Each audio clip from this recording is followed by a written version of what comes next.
Hi, David. It is so nice to see you today. I'm joined by David Lloyd, who is the co-founder and CEO of FREDsense Technologies. Now, David and I, or David and MindFuel, have worked together and collaborated in so many ways over the last 10 plus years. And so today we're going to speak with David to get his insights into our youth innovation programming. Not only has David been a participant in the programming, but he's also been a mentor and a subject matter expert and a judge for many years. We collaborate in other ways, one of which is doing a 10-year longitudinal impact study. And so we'll be very excited to share the results of that in April. But anyway, welcome, David. I know you're going to share some really wonderful insights with us today. And, maybe I'll just start off saying, well, what is FREDsense Technologies?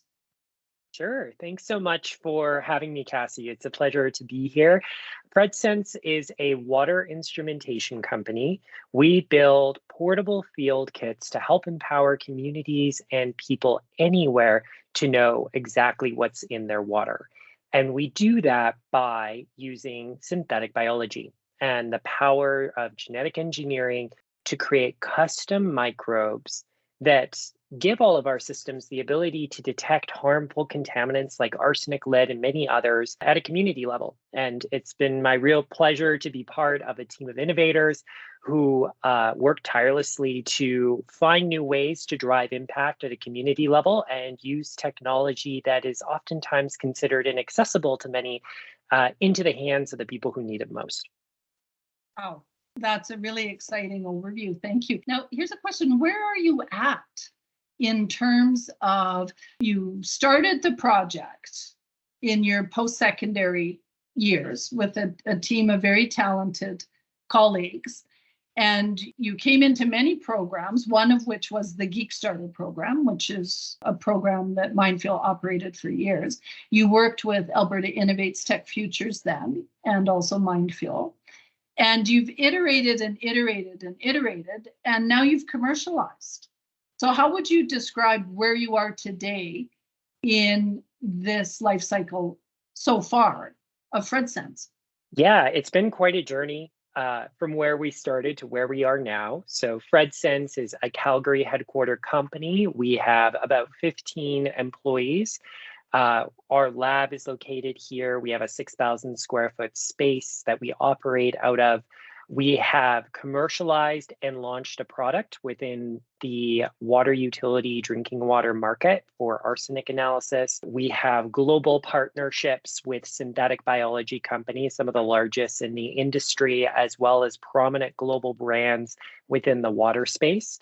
So we are very much still a startup at our core, actively growing, moving towards a Series A financing. So just at that cusp of, to use innovation lingo, between that product market fit and starting to get to that scaling effect that we see with so many different startup companies.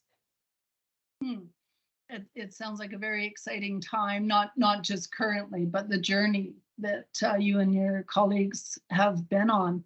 So I know you and I have talked before about our model, this MindFuel model, which you can see here on the screen. And part of the work that we've done together over the last many years is really to validate this, which we call phase one. So this has been MindFuel's focus for the last 10 years. And our focus, our model, if you will, involves engaging youth. And that's not an easy thing to do. So first of all, you have to find the youth. And we pay special attention to underrepresented youth. And when I say underrepresented youth, I mean underrepresented youth in the innovation sector.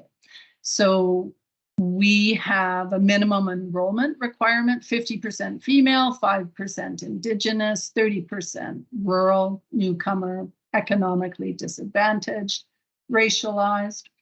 We worked with some teams who have English as an additional language. And so when we identify a community of interest, then we begin the engagement process? Do they understand what innovation is? And do they find it accessible? That's the critical question. And we've learned over the last 10 years that up to 63% of youth do not regard the innovation sector as being accessible. And so that's where we start. That's kind of our ground zero. Once the youth teams move through our programs and we gather post-survey assessments, we see that number growing to 86% or more now find the innovation space as being accessible. And not only do they find it as being accessible, but they're interested in pursuing a STEM innovation study, whether it is in post-secondary, setting up their own company, continuing to innovate. So we move youth through very immersive and intensive programming. We prepare them for competitions, and the ultimate output is they must use their skills and knowledge that they've acquired, and they must identify a real-world problem and then begin ideating a solution to that problem. And over the last 10 years, we've worked with 5,000 alumni, about 300 projects have been produced, all with IP potential. And this is where we define IP potential. We know that several of those projects went on to commercialize and are now venture capital-backed companies. FREDsense would be one of them, as an example. And so I'm wondering, could you share, because you've lived this, you've experienced it, you understand our model, what is the critical connection? What is the importance of this, first of all? And then what is the critical connection to the next stage, which is IP production and investment capital attraction? Yeah. So one of the, I think, most important factors in IP production, in development, is providing youth with the opportunity to learn, get their hands dirty, have the opportunity to participate in many different areas that oftentimes are inaccessible, particularly in areas in clean technology, biotechnology, and others. It's very difficult to be able to have the tools, resources, supports, and mechanisms to be able to move forward with this kind of development. And that's where the programming here is so important for youth innovators to get started in the work that they're doing. Once you have that idea, then it's about catalyzing those opportunities to move forward. And with FREDsense, we had many hurdles that needed to be overcome to connect from ideation all the way into corporate venture development. And that was things like space, having access to mentorship and leadership, skill building, providing opportunities for early technology transfer and development through the entire process. And it's because of these important models that a company like FREDsense could exist, where we could move forward with the development that was necessary in order to become a backable company, reducing that risk of all of those factors, whether it be technology or market, in order to be able to move this forward. And we did a few crazy things along that process, including opening up our own biohacking space, competing in business competitions in order to back the company and move things forward. And it's because of these kinds of supports that investment capital attraction can happen, because there is still that gap, particularly in these spaces, to help accelerate and build good businesses that can contribute to the Canadian economy. So I have two questions. The first being, what specifically did you get, you and your co-founders, FREDsense, from MindFuel that supported you in your innovation journey? Yeah, so we started as students that were competing in an iGEM, a genetic engineering competition. And we were going up against teams from around the world at Ivy League schools when we were doing technology development. And so in order to be competitive, to help support that whole process, there was a significant amount of learning, skill building, mentorship that was needed. And that came through the Geek Starter program that we were a part of. On top of that, afterwards, the financial contributions that were made on top of that intellectual property development and in terms of the mentorship and everything else helped accelerate us to a point where we could get moving and get going on our own 2 feet. So there was a huge conduit of support throughout this program that made a company like FREDsense possible. And it really would not have been had it not been for these types of fantastic programs, specifically programs like Geekstarter that double down on youth innovation. Very nice. And is it safe to say, I mean, now I know I'm asking you to look at the crystal ball, but two questions, and I think critical, because before I ask the two questions, in order for Canada to build out a youth innovation talent pipeline, we have to make investments today. There's no easy fix for this. It's not going to happen overnight. And so what MindFuel has been doing over the last 10 years is really validating the model that supports this very important activity, this very important outcome. And so the question I have is very specific to your FREDsense journey, but had you not had these supports, do you think it would have just remained a project that never got legs? That's the first question. And the second question is, what has kept you in Alberta? Because we have a problem with brain drain, right? And it's not just an Alberta phenomenon, right? It's across Canada. So if you could share your insights into those two questions, I would be so appreciative. Yeah, absolutely. So I think undoubtedly programs like what MindFuel is offering, Geekstarter, were critical in our development. We were 6 people from a team that had gone to a competition with no business skills. None of us had ever taken a business class. So access to mentorship, capital, opportunity to take our passion and move it forward, learn and provide the supports that are necessary are critical.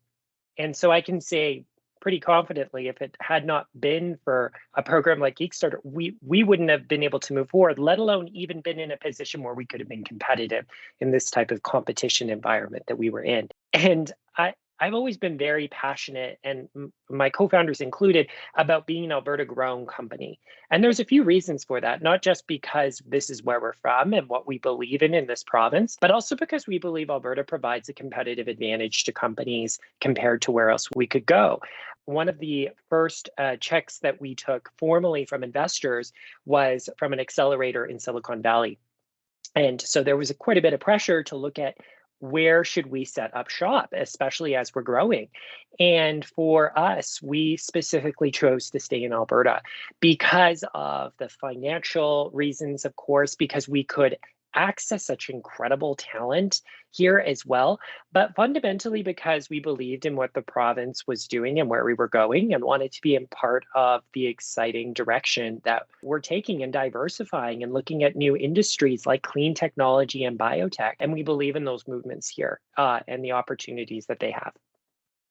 And so I learned something. I thought I knew everything. I did not know that at one point, you were contemplating Silicon Valley. But I think this really brings up, because the reasons that FREDsense chose to stay in Alberta was to build out this innovation community, specifically in biotech, which means as you grow, you need more talent developed and ready to participate in FREDsense's growth trajectory. So you actually not only came through the program, but now you will benefit from the program based on the youth talent that we continue to work with. Is that correct?